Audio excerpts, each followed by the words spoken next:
everyone, and welcome to the City Club of Portland's Friday Forum. I'm Bobby Regan, Chair of the Friday Forum Board and producer of today's program. I am also a former longtime public school board member, so I'm especially excited to welcome our panelists here today. For more than 100 years, City Club of Portland is where civic-minded people have come together to find solutions to our region's biggest challenges. Today, we're a diverse network of people who are eager to learn, connect, and share ideas for a better Oregon. Thank you for joining us at the Sentinel Hotel, where thousands of people are watching, listening in, and participating by radio, TV, and online. Listeners are here via X-Ray FM's website and radio stations, 107.1 FM and 91.1 FM. Live viewers are watching us on KGW's website, Facebook feed, and news app. And TV viewers will watch the recording of today's program via Open Signal's community media television stations. We are incredibly grateful for the support of our media partners in bringing Friday Forum to our community. In addition to City Club's valued media partners, our sponsors, volunteers, and staff enable us to put on Oregon's best civic programs week after week. I want to give a special thanks today to Miller, Nash, Graham, and Dunn, and to Hilltop Public Solutions for sponsoring today's forum. Please join me in showing our appreciation to everyone who has made this event possible.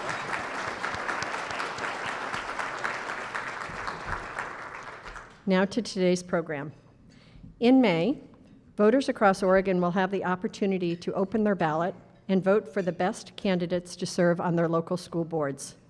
These positions are volunteer roles, and there is no elected position that is quite as up close and personal, and, in my opinion, as important and fulfilling as this one.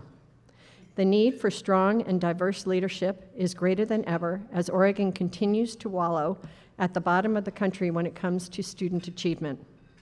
Oregon has the second worst highest high school graduation rate in the country. Take that in. Our graduation rates for students of color are particularly dismal, despite determined efforts over the past decade or more to change this reality. We can and must do better. Last November, voters across this nation elected the most diverse cohort of freshman members to Congress. Many believe this could be a game changer in terms of policies and budget prioritization at the national level. In Oregon's upcoming May elections, we have the opportunity to elect the most diverse cohort of new school board members across this state. We can all help by encouraging friends and colleagues of color to consider running for their local school board and then giving them whatever support we can through Election Day and beyond. The filing period to run for local school boards is now open. The deadline to file is Thursday, March 21st. Our panel today is made up of members of the Oregon School Boards Association School Board Members of Color Caucus, representing 4 different school boards across Oregon. I look forward to hearing why they chose to serve, why they hope more community members of color will step up and run for their local school boards, and why they and so many others believe that having more diverse leadership and education will lead to more positive student achievement outcomes. Anthony Medina is a school board member and vice chair of the Woodburn School District, which currently enrolls the highest percentage of students of color in Oregon. He works as a university policy analyst for the Higher Education Coordinating Commission. Helen Ying is a school board member with the Multnomah County Education Service District. Education service districts across Oregon assist their member school districts in a variety of ways, including the provision of services to extremely high-need students. Helen's professional career spans 30 years as a mathematics teacher, high school counselor, high school vice principal, and hearings officer. Donna Tyner is a member of the Beaverton School Board. She is the corporate risk manager for the Greenbrier Companies with 36 years in the insurance and risk management field.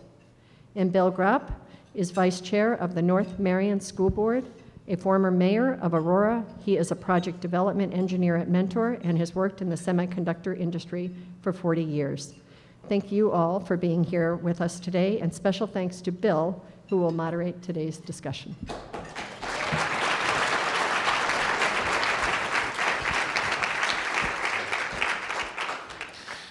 All right, thank you all for coming. As Bobby mentioned, I'm Bill Grau, president of the Oregon School Board Members of Color Caucus. OSBA is a statewide association supporting 1,300 volunteer elected school board members across Oregon. Our caucus is a network of OSBA school board members who self-identify as a member of color. Associate members are school board members who wish to participate in discussions with the caucus but who do not identify as a member of color. The core value of the caucus is to promote equality education for all students, focusing on the needs of students of color. Some of our goals are to promote positive relationships among school board members of color, their communities, political leaders, and OSBA. To build and increase capacity of school board members of color and support a pipeline of people of color to run for school board seats. To develop, promote, and advance legislation to improve educational opportunities and outcomes for students of color. The leadership of the statewide caucus is led by an executive team you see here on this stage, myself as president, Donna as vice president, Helen as secretary, and Anthony as treasurer. The caucus started a couple years ago with a small group of school board members of color who identified the need to have a larger statewide voice in representing issues in education that affect students of color. Momentum for the caucus picked up, and at the end of 2018, OSBA school board members across Oregon honored the caucus with a voting seat on the OSBA Board of Directors. A definition of a network is a group of people who share a unifying issue and are focused on a common set of goals. Our caucus members, whether like Julie Esparza Brown in the largest district, Portland Public, or myself on a board of a very small district, share a set of common goals and values. We mentor and support our members in dealing with education-related issues at both a local and a state level. Having members of color participate in community leadership is critical to a community's success. And what's critical to a student's success is seeing school districts and community leaderships, mentors that look like them, their families, and their communities. Our constituents of color have leadership skills, but many are unsure how to step up or have been discouraged by events in the past. There still exist today systematic barriers for people of color to obtain leadership positions. Our caucus strives to create bridges for future leaders of color to cross the chasm and become part of the diverse leadership team for all of our communities in education. The filing deadline for Oregon to run for local school board is March 21st, less than 2 weeks from today. We hope people of color will choose to run in unprecedented numbers, knowing that their leadership will positively impact what our community values most, our children and our public schools.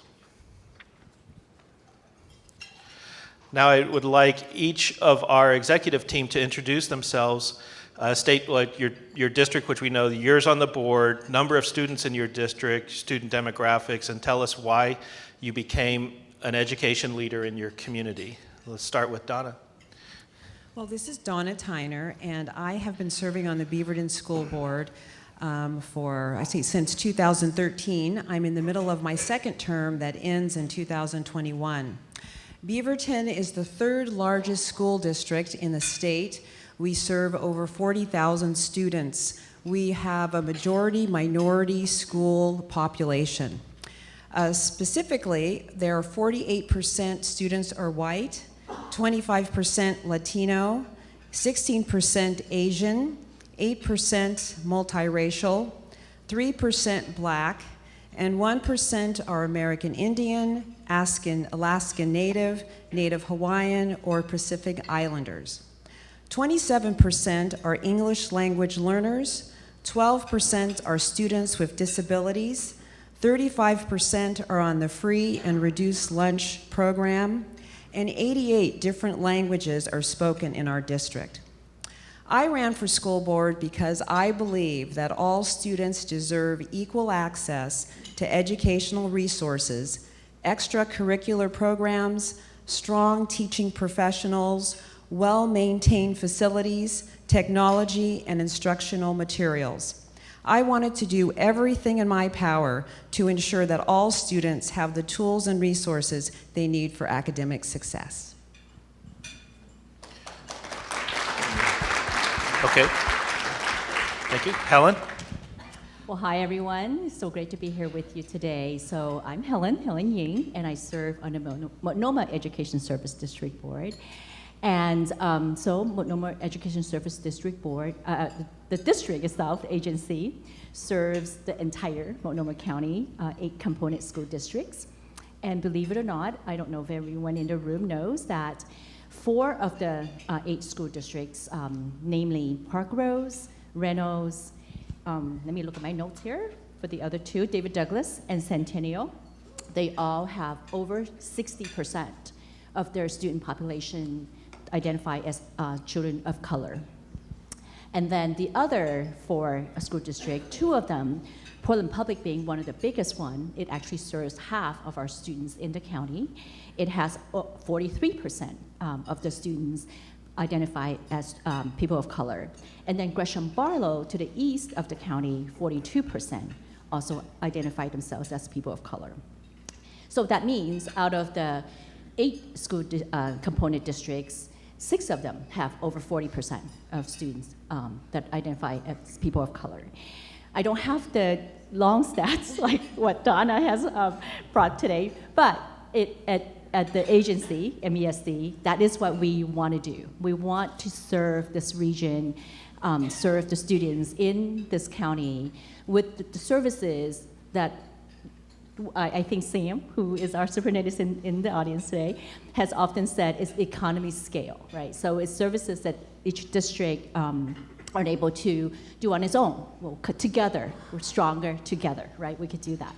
So I ran for the MESD board is because I believe we need to serve our students better in these regions, particularly because of such a diverse number of that we have just shared with you, students that are non-white, but yet we have not focused our programs in our schools to meet their needs. So I decided to jump in and to do that, and I was elected in 2017. So I ran on 3 themes. One is I want to see that MESD to have more inclusive programming and to be more, to decide on its work from a more equitable lens. And secondly is to raise the awareness of MESD. I'm not sure how many of you in the room knows what MESD does. And today, serving here, hopefully will help to raise a bit of awareness of what Multnomah Education Service District does. And then thirdly, is to have metrics to measure the work of MESD. And I just want to say proudly that we're making gains in all 3 areas. Anthony? Good afternoon. My name is Anthony Medina, and I serve on the Woodburn School District. I'm Vice Chairman of the Woodburn School Board. I've been on the board since 2017, going on 2 years now, and we have about 5,000, a little over 5,600 students in our entire district. I ran because I'm passionate about representation, particularly community representation at the board level. And I'm proud of my district. As was mentioned earlier, we have the highest percentage of students of color in the state. Roughly 84% of our students across our district identify as students of color. But there are other statistics that I'm very proud about. Highest percentage of students of color in the state. We also have the highest percentage of administrators of color in the state, and we have the highest percentage of teachers of color in the state.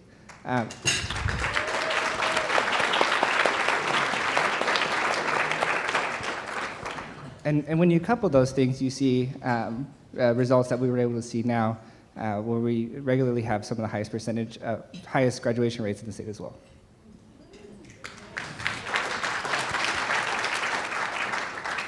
All right, thanks, Daniel.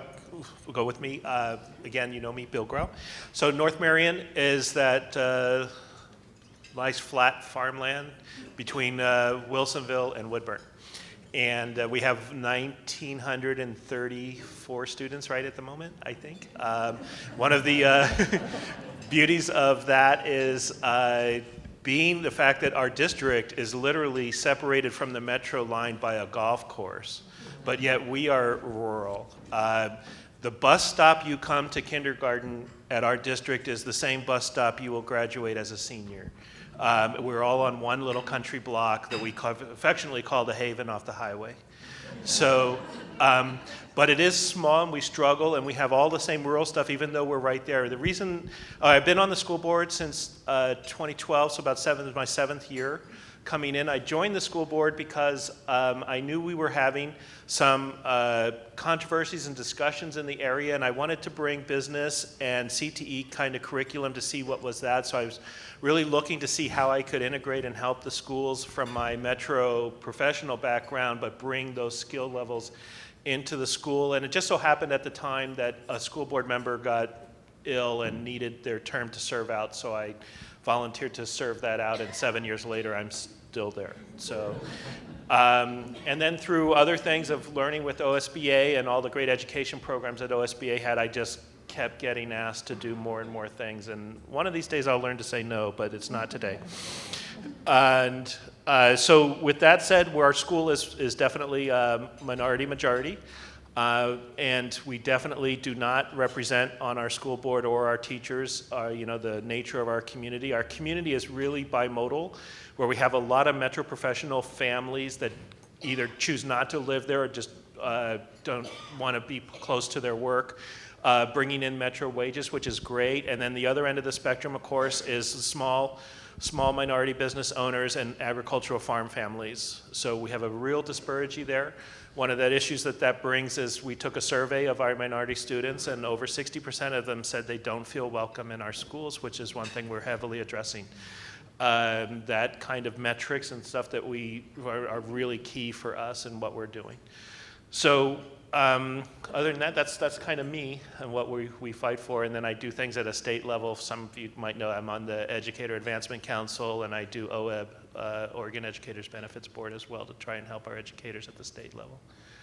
So that's me. All right, thanks.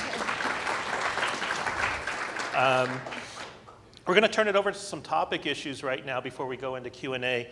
I have some topics that I thought would be interesting to people. We're just going to have a conversation here about that, and then we'll chime in with some Q&A. Hopefully this will spark some questions from the audience as well. So I picked for our first topic for our panel here to tell us a little about either your own personal education experience coming through K-12, or maybe experience you're doing while raising kids in the Oregon area, of stories that you have that have led to positions you've taken and what you're doing about it as leaders in education. So why don't we start with, say, Anthony down there on the end, or just whoever, chime in. I'll briefly talk about my background. I was the first in my family to graduate from high school, first in my family to go to college, and graduate from college. My dad was an undocumented immigrant and was deported when I was younger. My mom was 16 when she had me, so my grandparents raised me my whole life. And growing up, I went to a majority Latino school district, so I didn't know what it was like to be a minority until I got to college. And I said, where'd all my friends go? And that's when I got passionate about representation, particularly at points of access.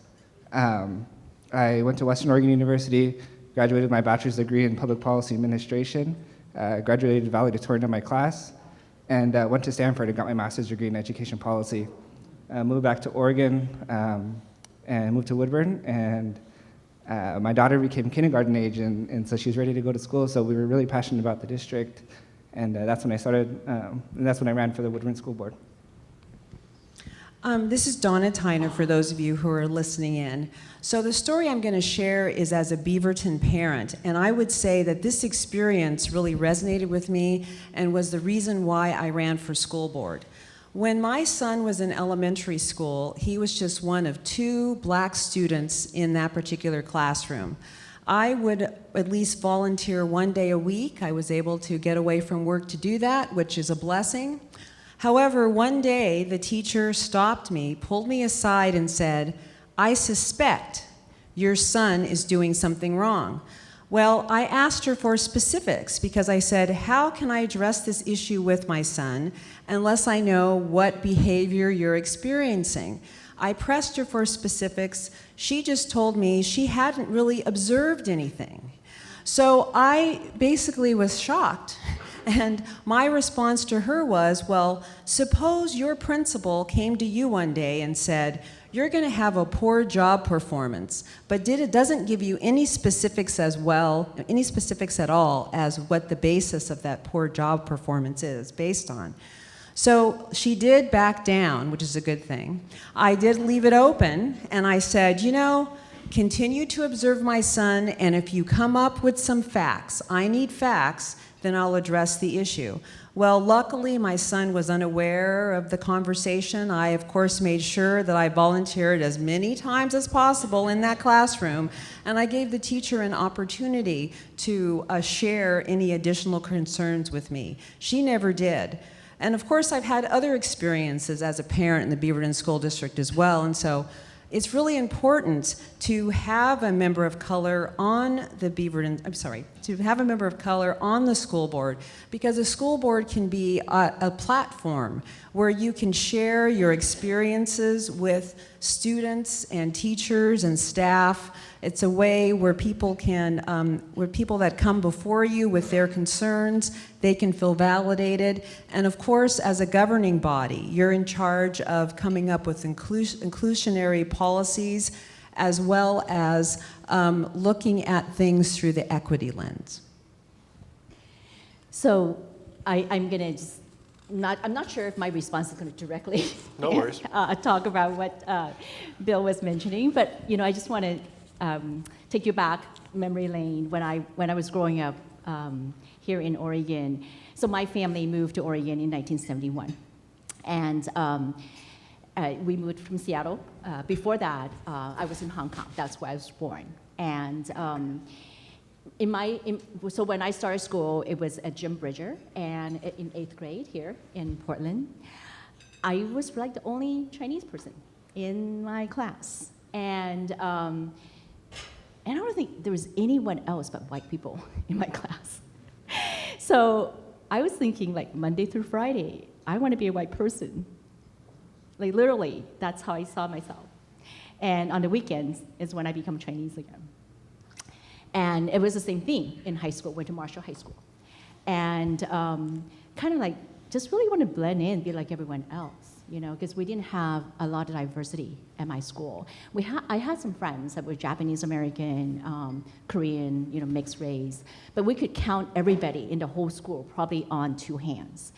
And so it was not a very diverse setting.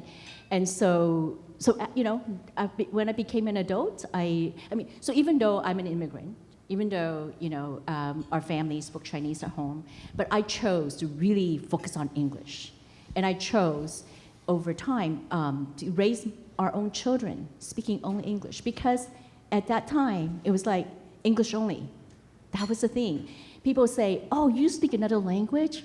Well, you're not so American, because Americans only speak English. I don't know if you remember that, but that's how it was when I was growing up. And so, then when I became an educator myself, obviously I had to, being a school staff, I had to do what our school board decided, right? What our administration decided, right?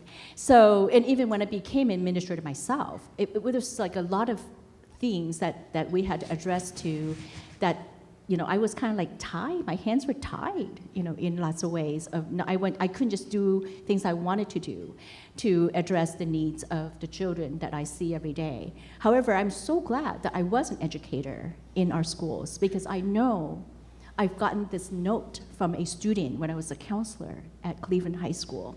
And I don't even know the student. Like, we didn't interface.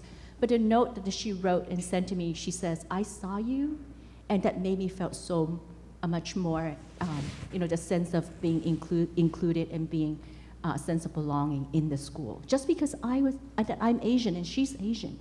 And I was like, amazing to get that note from a student. And I know over time, I've made a lot of connections with students that they just identified, with who they were because of me being in the presence. So long story short, right now I get to do lots of things, not only helping to raise the visibility of people of color by serving on a school board or agency board, but I also get to serve. I don't know if you guys remember, in 2017, in our legislature, we passed a law, the Ethnic Studies Bill. And it is now in the process of, the first thing that this bill requires is to have an advisory group be put together by ODE, and for this group to come up with recommendations for the Department of for the State Board of Education. And so we've been meeting since November of 2017. It's been a long time. We're still meeting. And right now, this group has developed, actually from scratch, ethnic studies standards.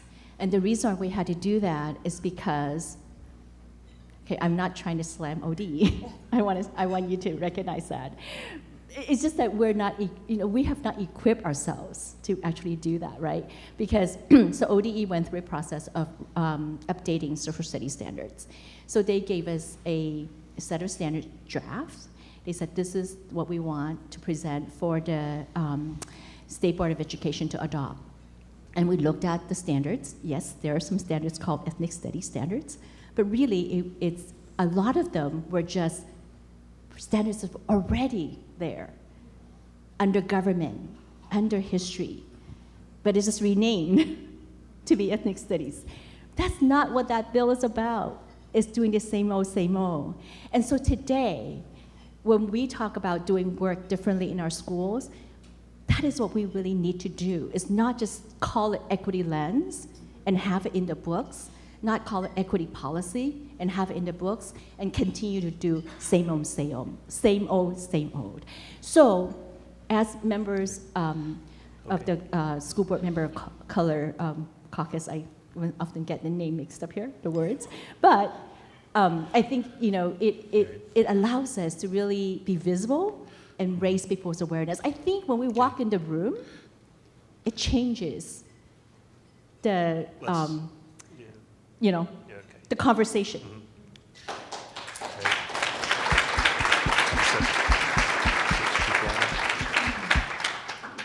I'll just give a short thing from my personal history. Of one of my memories in 8th grade was basically I grew up single mother of 5 who was an immigrant, and we lived in a housing project, East Coast. That's where governments put homeless people. And I was in geography class. We were teaching about maps of cities and how cities work and things. And when the map went up on the screen, one of the friends of mine wrote up, well, Glenside's not on your map. And the teacher said, well, nobody cares about Glenside, which is where I lived. So just those kind of memories involving cultural and understanding that we're all part of the community is key. But let's move on to another topic. Sorry. Yep. Okay. The radio reminder, is that? Okay. Let me take a break here for a moment. And I'm new at this, right? So for those of listening on the radio and maybe tailing on the internet, I just need to give a little quick reminder here. For our radio audience, this is City Club of Portland Friday Forum. I'm Bill Graup, a member of the North Marion School Board and president of the School Board Members Color Caucus. With me are the executive board members of the School Board Member Color Caucus, including Anthony Medina from Woodburn School District, Donna Tyner from the Beaverton School District, and Helen Ying from the Multnomah Education Service District. Second topic I'd like to bring up is we have a lot of metrics. We have a lot of metrics, right? But a lot of them are about education and achievement gaps, and a lot of those relate to diversity issues in our thing. So I just want to open up to the panel again. So what are some of the gaps that really stand out to you and how they're affecting your area and what you do? Let anybody jump in on that. Any thought takers on that subject? Got graduation gap, for example, poverty gap, things of that nature. How do those affect what we do in education as leaders? Well, I would say for me, the most troubling gap is how discipline is applied. Most of you probably saw the Oregonian article today as it relates to Portland Public Schools now that they've hired police to manage the schools, and how there's overwhelmingly been more black students that have been arrested.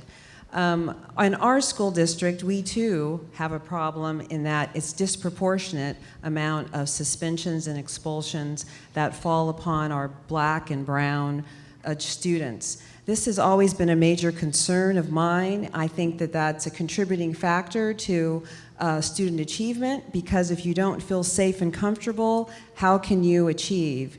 Of course, it also goes back to the mindset of a person perhaps misinterpreting your actions. I grew up in San Francisco. I too ended up integrating my neighborhood. My parents were fortunate enough to buy a home in a white neighborhood. So I know what it's like to be the only student of color in a class. You are visible. Whether you perceive that you are that you stand out because you're different than everybody else, but you do stand out and you are treated slightly differently. I, of course, have the gift of gab, as my friends would attest to, and I speak a lot, but I would have the feeling like I was being treated differently than my cohort next to me, who would be talking just as much. So all this impacts students' ability to achieve and to focus in the classroom.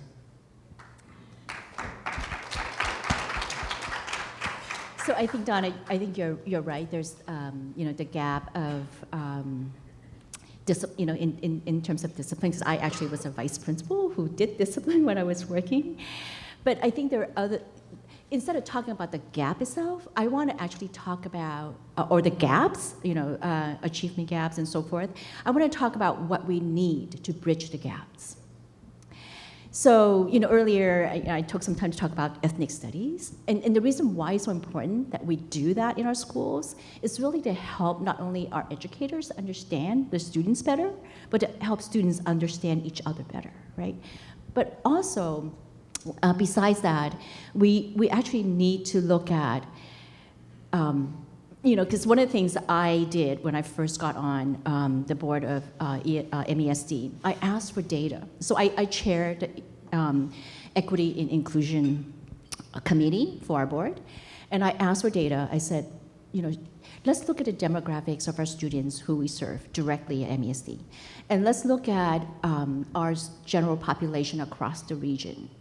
Well, we have a high number of students that are special ed. There are people of color. We have a high number of students that are in alternative education schools that are people of color. We have a high percentage of youth who are incarcerated that are people of color. So we need to really look at, face the mirror, and say to ourselves, not just the educators, but every one of us in the room, when you look at these students are our future. What are we doing, right? And what is it that we really need to shift? I was meeting with a developer here in our city yesterday, because I also serve as Old Town Community Association Chair. And he was talking about, I said, so he knows, coming in, I'm an educator in background. And he says, we need to do something about our schools. I said, yes, we need to fund our schools. And then, but he turns around, he says to me, he says, yes, I agree we need to fund our schools, but we need to have school reform. And I would say we have to agree with that too. Any comments, Anthony? Yeah, to speak on an attainment gap or any gap we see in a K-12 setting, I'll give an example particular to the Woodburn School District. And I've said it before and I'll say it again because I'm very proud of it. Highest percentage of students of color in the state, highest percentage of administrators of color in the state, and highest percentage of teachers of color in the state. And I'm not saying that to say once you do that, magic happens and student success increases. But what we were able to see in early 2000s, Woodburn School District had one of the worst graduation rates in the state. We are a very high farm labor community. But what we did in the mid-2000s was we integrated a K-12 dual language program in every single one of our schools across the district, not only in Spanish, but in Russian as well. We have a high population of Russian Orthodox students. And that took time. It's not something that we were able to look back and say, 2-3 years later, we saw direct results. But we're seeing the results now, 10, 15 years later, of having a K-12 dual language program available to students and their families, and how that, along with having administrators and teachers of color, correlates to the successes we're having now. Let me just add in one more topic here, and then we'll go to Q&A. So not just for school board members of color, but just school board members in general, how do we affect as school board members issues that students of color have? What can we do as school board members? For those in the audience who are not school board members, explain to them how we do that as board members. How do we affect these issues? So I think, really, really important, I just keep harping on it. I might have said the same thing 3 times. We need to build understanding. We need to build capacity. We want to make our schools where students feel they are included and that they are valued. So what that means is we have to equip our teachers. We have to provide professional development for our teachers so that they can work effectively with the students that they have. They have to understand the students that they have in their classroom. As a school board member, we are a governing body, so we do not get involved in the day-to-day or tactical operations of the school district. We set policies. We also can provide direction through questioning. So I would say that the biggest thing that we can do to move the dial is to make sure that we look at our policies and see what things we can do to make them more inclusive.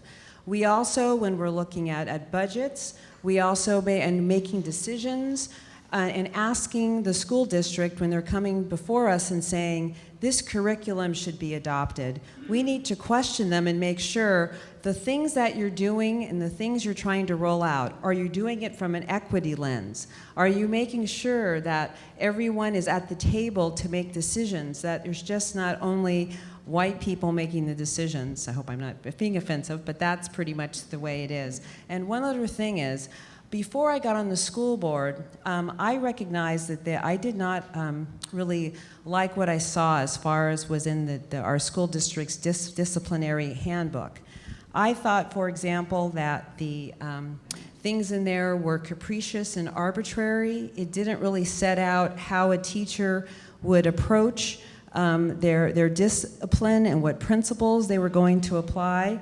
So I actually sent an email to the person in charge explaining to them, I think there needs to be a more holistic approach. You need to be looking at what the root causes are. You need to try to work with the student because it should be an educational moment. Everything in education, because we all come from different backgrounds. As we all know that each teacher has a different tolerance level. So having something specific in this handbook would be used as a good guide for the teachers and a reminder of how they're supposed to apply discipline. It's also good for parents because if they see that there's something in there, they'll know where the teacher is coming from. So at the time that you're having this discussion with the parent about the misbehavior of the student, you can come at it from a different angle. As a result of that, they actually asked me to sit on the revision of the handbook. And in essence, I was the first parent ever they had ever asked. And so I'm just saying we need to involve more members of our community on different things like that because it's really important to make sure that all voices are heard. You want to say something, Anthony? Yeah, to give a quick example, when I was elected, there were also 2 other Latinos elected in the Woodburn School District.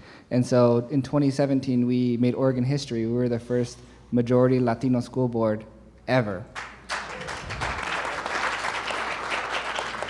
And we were very proud of that. And what we've been able to see come from that has truly been amazing. Over my 2 years on the board, while I was running, I would go to all the board meetings. And it was usually just staff, and I would sit in the back just because I wanted to hear the conversations that were happening. Now we're having a lot of community involvement. And I don't want to sound cliche and say that the community gets more involved when they have it's true, the community gets more involved when there's local elected leaders of color, but they're also more engaged. We have parents come and talk to the school board about their experiences in the district, which doesn't always happen. I don't know if other boards have teachers come and talk about their experience in the district, and some experiences are positive, and other experiences are critical. And to take that with an open lens has been a new experience for me. The last example I'll give, we had our student body who are students of color come to the board and say, our dress code is sexist, it's misogynist, and what can you do about it? And it was empowering to work with the students throughout the academic year to say, well, how would you like to see it? And they would bring us an example. We'd go back and forth on it a little bit, have our legal counsel take a look at it. But by the end of the year, those students were able to say, we have a new school board policy on dress code, and I haven't talked to the students since graduating, and they went on to college, and I'm very proud of them. But I really hope that their experience during that year process was empowering for them. I'll add in, and it's like just, and I know I don't want to go to the national level, but just as you get into leaderships in your community, right? You know, one of the important things, all these actions here, but also setting an example for our young kids of leadership with respect and honor is really important to set those examples. And that's what great leadership does. And that's what you see up here, you know, and what we're providing examples on. So, you know, just to be able to put that up there. Some of you may have seen an article I wrote in the Oregonian,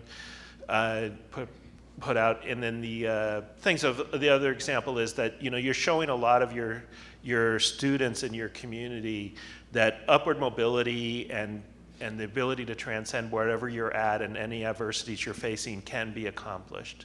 And here are examples of that, you know, and setting those examples is really important as well. So as long as what we do on school boards, which is opening and breaking down systematic barriers, you know, that cause issues for students, especially students of color, those are the actions we're taking, but we're also leading by example. So, I think I have to do the radio thing, and then I'm going to go to Q&A. So while I'm reading this radio spot, if you want to come to the microphone, that'd be great. For our audience on the radio and online, this is City Club of Portland Friday Forum. I'm Bill Graup, a member of the North Marion School Board and president of the School Board Members of Color Caucus. With me on the executive board members of the School Board Member Color Caucus, including Anthony Medina from Woodburn School District, Donna Tyner from Beaverton School District, and Helen Ying from the Multnomah Education Service District. And with that, let's take our first question from the audience. My name is Les Volstek, member of City Club and of our Legacy Society. My question regards budgeting. Do you fund each school in your district equitably by the number of students in each one, regardless of the racial mix? So I can speak for the Beaverton School District. We actually view it from an equity lens, and we allocate additional resources to schools that are considered Title I schools. And so that's how we do it. I'll just add, we are a Title I district, every single one of our schools. So for MESD, our budgeting process is quite different than just, you know, one school board, because we actually serve our component districts, and a lot of our funding is actually tied to certain programs. So I'm not quite sure how best to respond to that. Yeah. And I'm in a similar boat because my district's so small, we only have one building for each of the grades. So of course each one gets the equitable funding since we don't have a choice in that matter. Next question. Carol Witherell, City Club member. I share your concern about police force members in the schools. And my question is, based on my reading of data around the country and in our own state, those schools that are using a strong restorative justice practices system that involves community members, staff, and students all have have dramatically reduced their disciplinary problems. And can you give us some insight as to what you're doing in your districts or particular schools that are strong in that area? I would say that in Beaverton, we do employ or apply restorative justice practices, but the rub is not every teacher does. Not every principal does. If there was some way we could get into the minds of people and they would apply it equally, that would be awesome. So although the school district, has an approach and preaches it, our superintendent does, I know a lot of our principals do, I still know that there are a lot of pockets that it doesn't really work.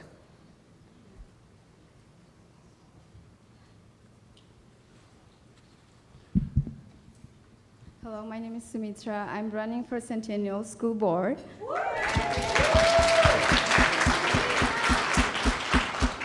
I have two components of the question. I want to ask, what are the challenges you face running as a candidate of color, and also being on the board, oftentimes only a person of color on the board? Oh, I would say, there are some challenges just, I can speak for being a black woman, going door to door. People often think I'm a Jehovah's Witness, for example. So that can be a challenge. Of course, you don't always know people's reticence from opening the door if they think you're going to be soliciting them or not. And then there's also, I just have heard time and time again in different venues how people say, only people who are experienced should run. But in essence, how do you get experience without running first? So just kind of changing that whole mindset would be awesome too. And I'm not sure I answered your other question. What are the challenges that you usually face being a person of only person of color on the board? Well, oftentimes issues do come up that are quite sensitive. And so you can't help but, kind of have empathy for people that are going through, different types of situations. And I guess a lot of it is, sometimes I guess myself personally, I just don't think that maybe the other school board members are listening the right way when I'm sharing something that I think is important and critical, because I might be viewing it from a different perspective than they are. And so the challenge is sometimes is just trying to get people to look at things differently and maybe act differently. That might be beneficial to students of color throughout the whole school district. So I would just like to add one thing, is that I think sometimes people who don't know me, looking at, I'm a small person, tiny person that's Chinese American, they have some assumptions about me, just looking at me. But then when I start talking, they're kind of like shocked, because I'm so direct and so assertive, and it's just like I used to be called, she's tiny but mighty, that kind of thing. So I think it's just the assumptions that people have about you. Just like what Donna was saying. Quickly, before you go, first of all, I just want to say congratulations for making the decision to run, 'cause that's huge.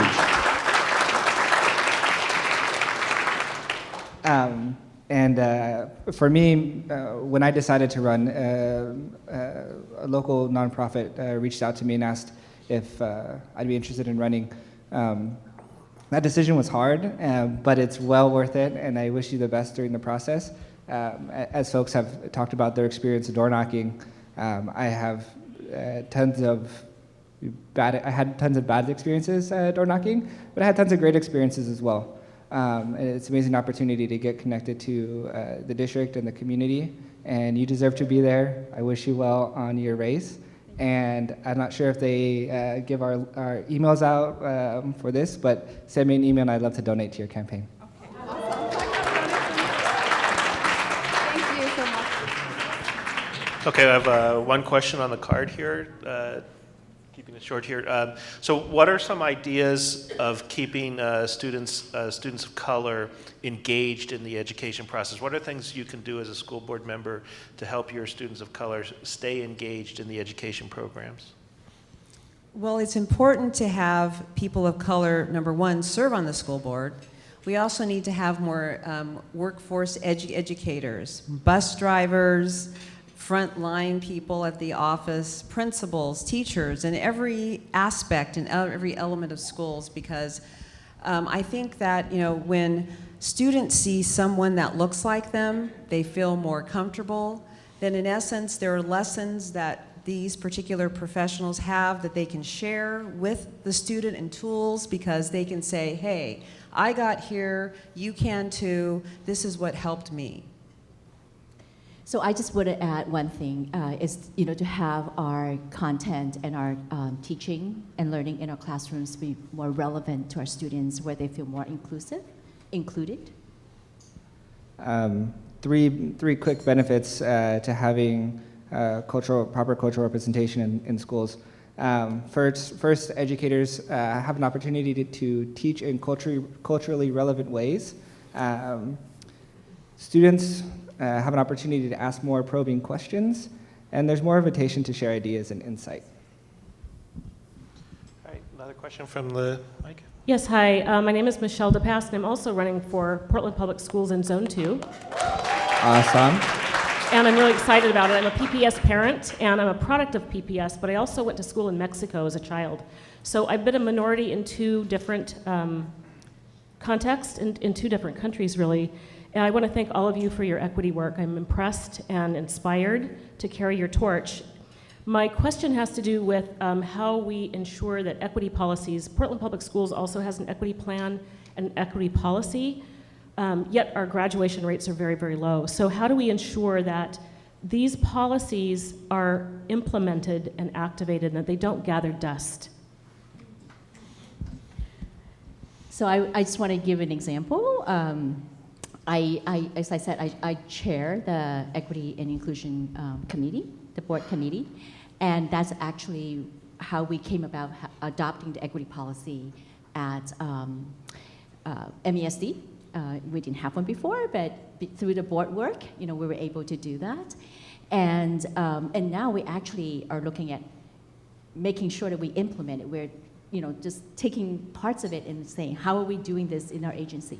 And really zeroing in on, not only having a equity lens at the board level, but an agency-wide equity lens, but and also looking at the process of how it is developed, where our staff are actually going to, be the ones who are the ones at the ground level, being not only knowing about the equity lens, but being a part of developing the equity lens. I would say that always making sure that you bring up at every opportunity that every decision you're making, you're doing it through the equity lens. In addition, I think I've lost my other thought. There's something else. Maybe it'll come back to me as I'm talking. Maybe not. It's not coming. Sorry about that. Yeah, I think you have a comment. Three recommendations quickly that came to my mind. One, do what fits your district. Every district is different. So have that lens and think about your district, and try not to say this program or this process works in one district. Let's try to replicate it here. Truly make it unique to your district. Two, which should have been number one, is that community feedback is priority. And so without that community buy-in, it's really difficult to implement new programs. And lastly, districts are not one size fit all, and neither are schools. So keep that local lens. And with that, I did remember what I was going to say. In the Beaverton School District, we invite principals to come and give principal reports to our board. And I think that by asking questions every time a principal comes before you, including questions of equity at these sessions, and of course, then they anticipate, they know, okay, we're going to be getting these questions when we come before the board, that really helps them then implement certain practices in their school, because they know they're going to be called into account. Thank you all. Thanks. Do we have time for one more? I have a card. Oh, actually, go ahead with the mic. Thank you. Daniel Shelton with REAP, Youth Assistance Coordinator at Centennial High School. One thing that we see with our program, we're having a hard time getting families involved. Want to know, what do you guys do to keep the families engaged in order for them to help their students, children come to their programming or come to school or be involved in school and stay involved in school? We're seeing, again, our parents are poorly not showing up a lot of times, and so when we want to talk to the student, it's very difficult for us to get involved with the student because of the family dynamics. So do you guys see trouble with that? And if you do, if you have, what do you guys do differently working with families? Well, I know in Beaverton we have something called an early warning system that we've just rolled out. And so we try to target students, based upon, how many students are coming to school, if they're missing lots of school, if they're not doing well in school. And we actually deploy our teachers to try to make a contact with the parents and try to see if they can talk to at least one adult who might be able to assist them in getting the child to school.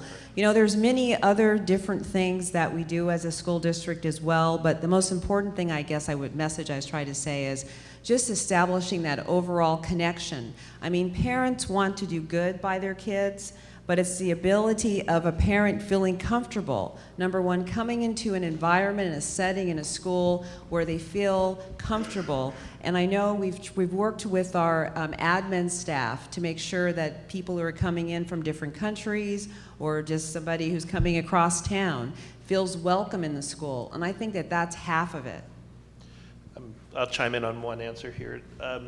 The thing we did in our rural school is we just had an idea from our superintendent, but somehow we scraped together a small amount of cash, and we hired a local guy who's our soccer coach as well, and he became our family outreach counselor. And so when we have kids in trouble, he will actually has the ability to go visit the family, find out what's going on, find out that kid who's behaving outright has an older brother who just got arrested. We get into the family and it's respected. We had the luck of pulling up a really respected community member.